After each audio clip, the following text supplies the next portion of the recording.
Bueno, estamos en el prestigiosísimo Club Francés y estoy con su presidente, Roberto Azareto. Muchísimas gracias por la invitación y felicitaciones, 160 años. 160 años en un país que han pasado 210 años desde la declaración de independencia, 216 años del 25 de mayo. Bueno, realmente es mucho. Sí. Pensemos que cuando se fundó este club en 1866, el presidente era Mitre, el primer presidente de la Argentina unificada. Claro. Vamos a Francia, es un club francés que lo fundaron un grupo de franceses que vivían en esta ciudad. En Francia era un imperio, no era una república. Napoleón III era el emperador. Italia recién se estaba unificando, todavía no había ocupado la ciudad de Roma, seguía estando en manos del Papa, por parte de los dominios del Vaticano. Es decir, Estados Unidos acaba hace un año que había terminado la guerra civil. Un mundo muy distinto. Dios mío, cuando uno escucha tanto lo que ocurrió y que se estaba generando este club, dice, sí. ¿cuánta 160 años, sí, es uno de los clubes más antiguos. ¿Por qué se originó? ¿Por qué se creó? Bueno, a ver, veamos, la Argentina empieza a tener un proceso a los pocos años ya de la Revolución de Mayo, diría a partir de 1821-22, sobre todo Buenos Aires, pero también hay alguna presencia en algunas provincias, sobre todo el litoral, empieza a haber un fenómeno migratorio que se acentúa después de Caseros, donde hay una política oficial de tanto del Estado, no nos olvidemos que el país está dividido en dos, tanto del Estado de Buenos Aires como de la Confederación de Urquiza, de promover inmigración. La primera, la colonia Esperanza, la colonia San José, Chivilcoy en la provincia de Buenos Aires, y gente que venía espontáneamente, por distintas razones. Algunos a ver si podían mejorar su vida, otros exiliados políticos. Era un momento también de las conmociones en Europa, de todas las revoluciones liberales, y bueno, eso también generaba problemas. Y la necesidad también de tener gente que en un país donde el 80% de analfabeto, donde había provincias donde no había un solo profesional, ni un universitario, salvo Buenos Aires, un poquito Córdoba, algo, ¿no?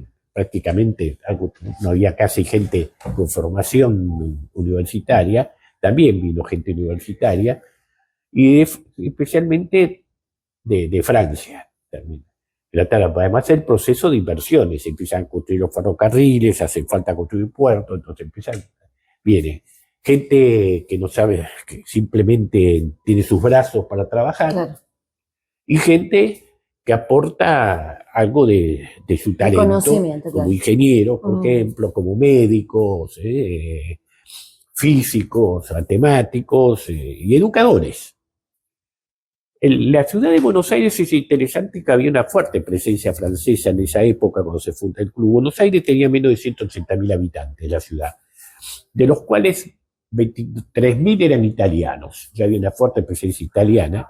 Hasta ese momento la presencia italiana más bien de la Liguria, y la mayoría se dedicaba a la navegación y al comercio, pero que habían ya empezado a venir en la época del virreinato. Belgrano era hijo de alguien, tenía sangre liguro, pero después viene, había de 23.000 italianos, había unos 13.500, 13.400 españoles, y los franceses eran arriba de 13.000, eran 200 menos que los españoles, así que era una migración muy fuerte. Claro.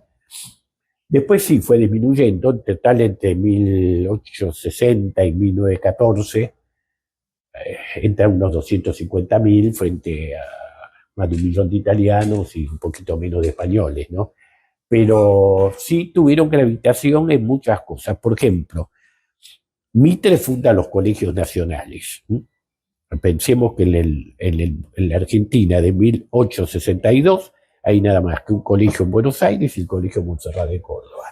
Funda 5 colegios nacionales, y que había fundado Urquiza, claro. De Concepción del Uruguay. Bueno, ¿quiénes son los rectores? Ya de Urquiza, los que hace Mitre, son franceses. Amadeo Jacques, el personaje de Juvenilla, Paul Grusat, Larroque, es decir, le vienen esos personajes. Los hospitales, cuando uno, en ese momento la medicina francesa de la época de Pasteur era el modelo. A ver, cuando un señor de altos recursos tenía una enfermedad, presidente, como fue Avellaneda o Pellegrini, y decían, no podemos hacer nada, tu última esperanza, ¿cuál era? Ir a Francia. Ahora algunos dicen, vamos a Houston. Bueno, en esa época ir a Francia. Cuando uno ve algunos de los hospitales antiguos, por ejemplo, el Hospital Rivadavia, y después viaja a Francia, va a París y dice, bueno, estos hospitales en la réplica. Claro. En Santiago del Estero, por ejemplo, el Hospital de Independencia es un hospital de diseño francés. Y su primer director, que era, fue formado en Francia. Eso se ha visto mucho. Hay un detalle, ¿cómo se llamaban los colegios cuando no había colegios mixtos? Los colegios, los bachilleratos de mujeres, liceos. Claro. El liceo es una palabra, es lo que se dice en Francia, el liceo.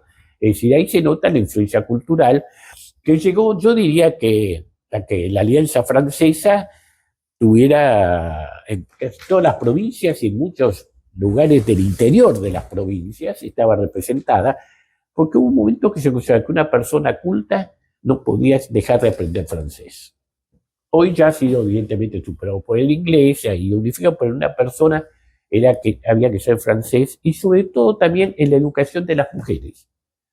En la época en que todavía no se pensaba en una mujer que fuera a la universidad, ¿no? Que no pasaban de maestras, digamos, claro, pero se consideraba que era que eso fue hasta mediados del siglo pasado, 1960, 1961, todavía muchos padres decían a sus hijos varones, bueno, a ver qué vas a estudiar en la universidad, y decían, bueno, vamos a ser un profesorado, era así. Claro. Por supuesto que gustaban las que se iban, pero el grueso, la tendencia familiar, sí. Pero sí había una idea de que tenían que aprender francés, y si uno recorre las librerías estas de libros usados, de la Avenida de Mayo, de Corrientes, en algunas estanterías ahí alejadas va a haber libros muy bien encuadernados. En su mayor parte son en francés, es decir, mucha gente lee en francés.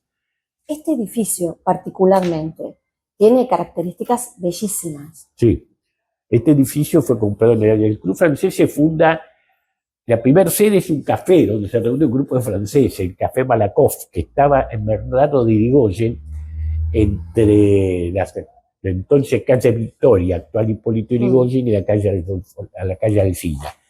Ahí. Y después va a distintas sedes todas céntricas, en principio alquila, después compra, y la sede anterior a esta propia fue en la calle Supacha, entre Corrientes y La Valle, que fue vendida en el año 41, una gran decisión. Yo creo que si el club hubiera estado en esa ubicación, por los cambios que ha habido en Buenos Aires, no tendría la posibilidad de subsistir como ahora. Porque, bueno, antes todo esto se desarrollaba en esa zona, Avenida de Mayo, Avenida Corrientes, y eso hoy es una realidad que ha habido un desplazamiento. Y en el año 41 compra esta casa, que es un edificio de 1906, lo construyó una familia Boer, después se lo vendió una señora Mansilla de Vázquez, la madre de Robert Vázquez Mansilla, que fue un arquitecto conocido y que se destacó mucho como presidente del Jockey Club de Buenos Aires. Tuvo mucha trascendencia porque fue el que recuperó el hipódromo de San Isidro, hizo una gran obra, amplió, compró otro palacio adicional al que tiene, fue un gran presidente del Jockey Club. Bueno, él nació acá, en esta casa.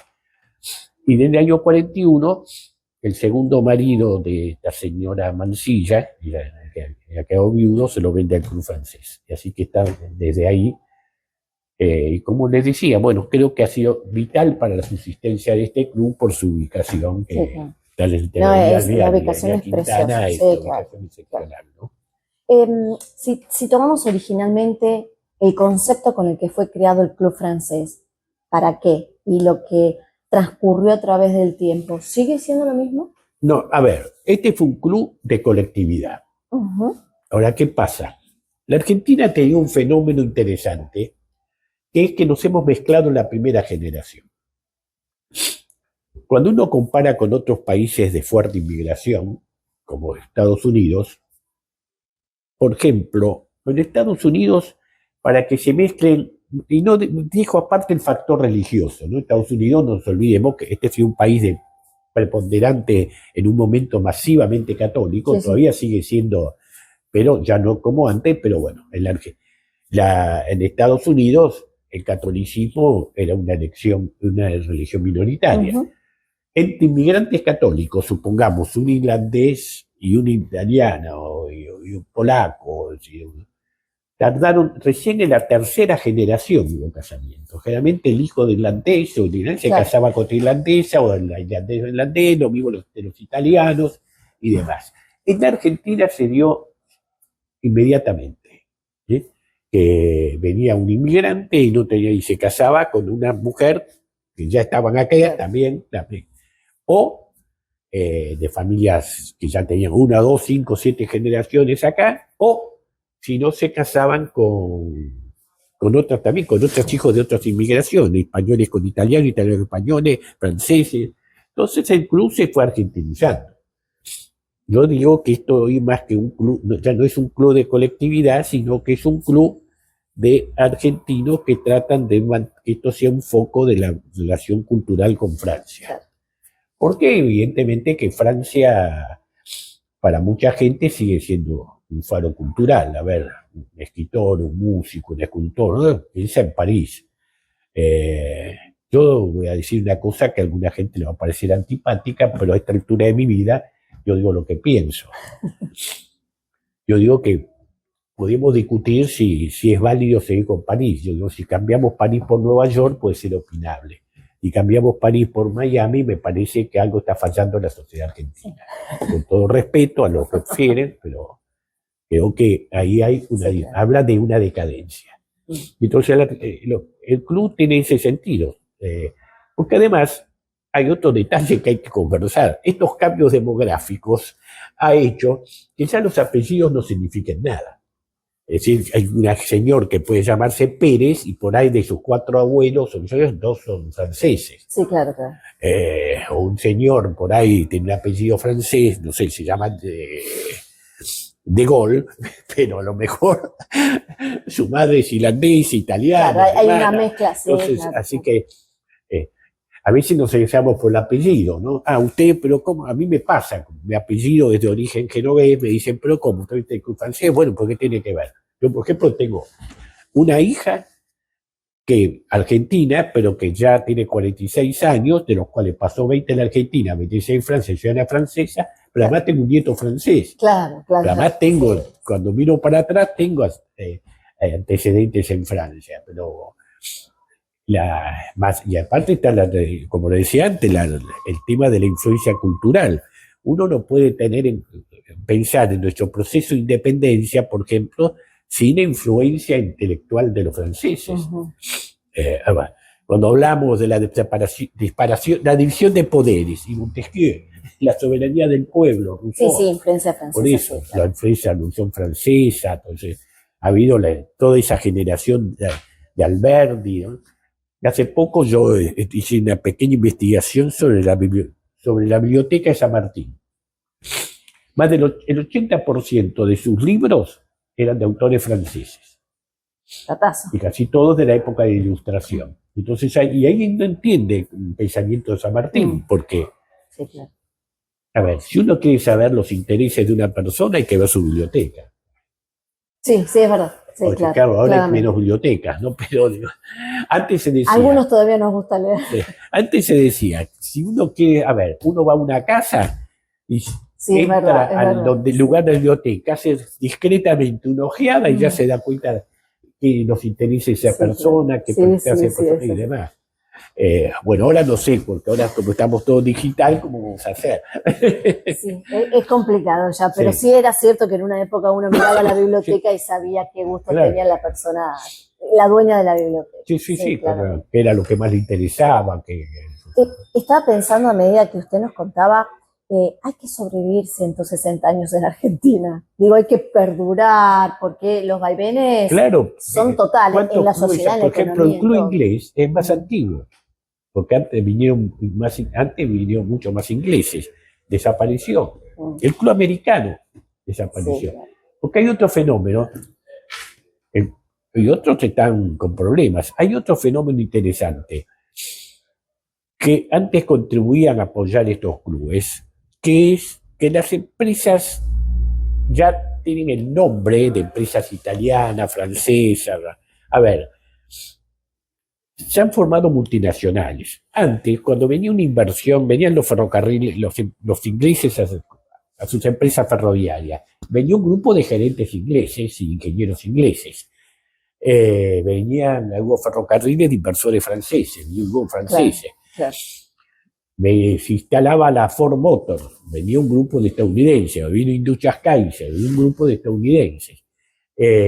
Vino la Industrias Kaiser, se vende a Renault, vino un grupo de franceses. Ahora por ahí, una empresa, entre comillas, francesa, por ahí tiene un presidente de Bangladesh, un vicepresidente hondureño y un gerente general tailandés. ¿Qué le interesa a Francia? Y lo mismo pasa para los americanos, no sé, la empresa americana, sí, pero por ahí también está, hay uno de Camboya, un nicaragüense, un mexicano. Sí, es verdad, sí es cierto. Digo, hay mucha actividad cultural también ahora. Sí, hay mucha actividad cultural. Y después tenemos otra actividad que es, diría, forma parte del ADN de este club, que es la esgrima. Me perdí venir a las clases de esgrima, pero prometo que algún día vamos a hacer otras. La esgrima es el ADN del club. De aquí tenemos un maestro que ha participado en Olimpiadas, Casanova, muy acreditado, formado por un olímpico francés que fue campeón, medalla de oro en el año 32 en las Olimpiadas de Los Ángeles, y en el año 36 medalla de plata en Berlín, el maestro Gardner. En la pedana de esgrima está un óleo que lo recuerda, el maestro Gardner.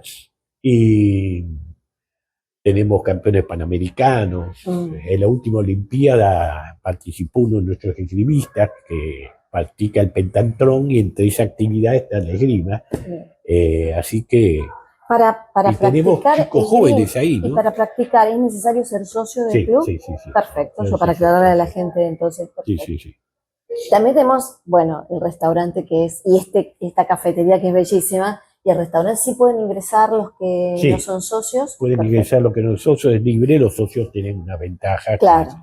Claro, absolutamente. Tema de descuento, demás. Hermoso restaurante. Sí, es hermoso, la verdad que es precioso, porque tiene un jardincito de invierno bellísimo. Y tiene una muy buena calidad de cocina. Sí, claro. Yo siempre digo que a alguna persona le pregunto que viene por primera vez, que si es diabética se dio otra inyección de insulina, pero no puede dejar de comer. Sí, son muy ricas las cosas. Porque la paticería es excepcional. Bueno, se destacan los franceses, justamente. Claro, si no es acá, no es en ningún lado. Así es. Sí, tiene muy rico. Además, muy buen menú, y es muy accesible. Sí, accesible. No son precios muy razonables. Porque a veces la gente dice, bueno, no, son precios muy accesibles. Bueno, yo tengo experiencias. Me acuerdo hace unos años, un amigo que venía de Mendoza me dice, nos vamos a un lugar más barato, terminamos en un bodegón, 2 años más caro que comer acá. Por eso digo, sí, acá la carta realmente es muy accesible. Y acá en el café también se puede utilizar. Acá el café también se puede utilizar, es muy, muy lindo. Ustedes lo verán, bueno, detrás nuestra hay una barra preciosa. Sí, muy lindo lugar. Hablamos de fútbol. ¿Qué equipazo que tienen? ¿Qué equipazo que tienen? Sí. Es notable porque Francia hasta hace 20 años no se destacaba en fútbol. En Francia se destacaba en rugby. Es un deporte muy popular el rugby, cuando la Argentina todavía no era popular, ya era muy popular. Y los últimos 20 años sí han sido de fútbol, y por ahora. Y bueno, tal vez tendremos la ocasión de. Esperemos que no. Ellos, o la revancha de ellos, o nosotros volver a reafirmar nuestra superioridad. Esperemos que no nos volvamos a encontrar, porque realmente tienen un equipo muy bueno. Roberto, ¿qué significa para usted ser el presidente de esta institución? Bueno, a ver, yo nunca pensé ni ser vocal suplente. Les claro que yo hace 56 años, tengo 80, estoy vinculado a este club por el año 70, pero en un momento de crisis que estaba el club. Ya habían muerto, en la pandemia, pero no por la pandemia, sino por el COVID. Había quedado céfalo el club, presidente, secretario, y además en los últimos años no había habido, tengo que decir, un esfuerzo para encontrar la salida al club, interesar a la gente que era parte de lo que hablábamos recién, habían ¿no? perdido muchos socios. Claro, y además cómo ir acomodándose a los nuevos tiempos para que el club le busque la vuelta a la modernidad. Porque hay una realidad que se ha perdido mucho el arte de la conversación, de la tertulia. Antes, a ver, hace 40 años no hubiéramos podido reunirnos aquí porque esto estaría lleno de gente. Pasa en todos lados, incluso uno va a veces a clubes que tienen 4 o 5 mil socios, que antes los salones uno tenía, no sé, y ahora están vacíos. Acá entonces se ha perdido eso, nos olvidamos también el traslado, las nuevas generaciones, o están los que han emigrado a los country, se dedican más al deporte que a la conversación, que era una de las actividades de la gente. Sí, reunirse a tomar un café, claro. Conversar, unirse a comer, bueno.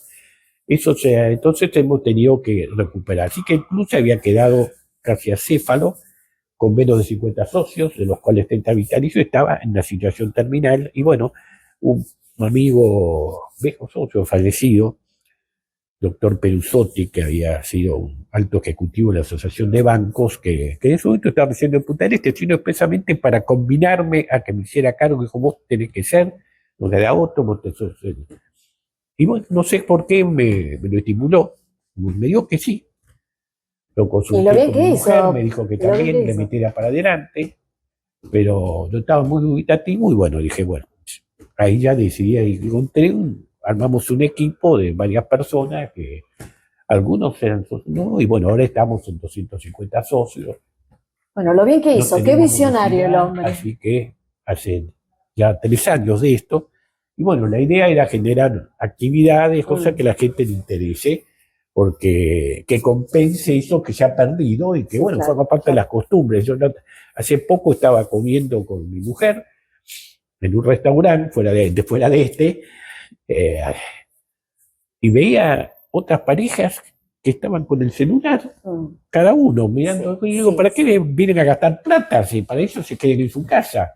Es decir, ni siquiera conversar en un matrimonio o novio, no sé qué eran. Pero sí, hemos perdido esa costumbre, si uno lo ve naturalmente y es triste, ¿no? Porque se perdió ese compartir. Sí, la confundió, bueno, se reemplazó, uno lo ve en el transporte público. Es un locutorio móvil, más o menos. Está todo el mundo con el teléfono. Antes se veía gente con el diario o con algún libro. Con el diario no sé nadie, pues bueno, por el diario se lee acá. Con el libro alguno todavía se ve. Pero eso puede ser entendible, pero si uno va a comer con otras personas y se dedica a ver con su pareja y se dedica a ver el celular, digo, ¿para qué sentido tiene, no? Bien. Bueno, pero podemos venir acá a comer, a tomar un café, que este club francés está abierto y la verdad es hermoso, la gente es muy amable y bueno, ni que hablar de lo que yo les decía antes, ¿no? De los movimientos culturales que hay acá, de las grandes reuniones que se realizan acá. Así que el club francés sigue y generando historia del arte, cosas. de la ópera, muchas actividades, conciertos, mucha actividad. Bien, que lo podemos ver en Instagram porque buscan Club Francés y ahí van a aparecer las actividades que hay mes a mes y por supuesto esgrima. El que quiera venir a practicar, se hace socio y viene a practicar esgrima. Esgrima, así es. Que no debe ser nada fácil. Espada, florete y sable, son las tres se practican aquí. Bueno, y además de todo lo lindo que pueden hacer, muchísimas gracias, queremos estar presentes en estos 160 años, nos parece un gran logro y un gran mérito suyo, Roberto, el haber... No, y todo un equipo, todo un y de todo el equipo que hay detrás que doy Tuve fe la también. suerte de contar con un gran tesorero, además. Qué importante eso también. Capaz de ver de dónde se obtienen recursos. Muy eso bien. Es muy importante. No, es la creatividad de generar eventos, encuentros y todo esto. Y quiero agregar un detalle que primero este club ya hace un tiempo permitió que hubiera socias mujeres, cosa que en general este tipo de clubs eran cerrados. Le decimos a los chicos más jóvenes que esto pasaba antes, ¿no? Que las mujeres no podían ser parte de los clubes o pertenecer. Sí, en muchos clubes no fue parte de la historia. Pueden ir con su pareja. Claro. Pero yo incorporé, al hacerme cargo, 3 mujeres en la comisión directiva. Muy bien, ahora forman parte de la comisión directiva. Bien ahí, bien. Insisto, un visionario que le propuso ser presidente. Me gusta.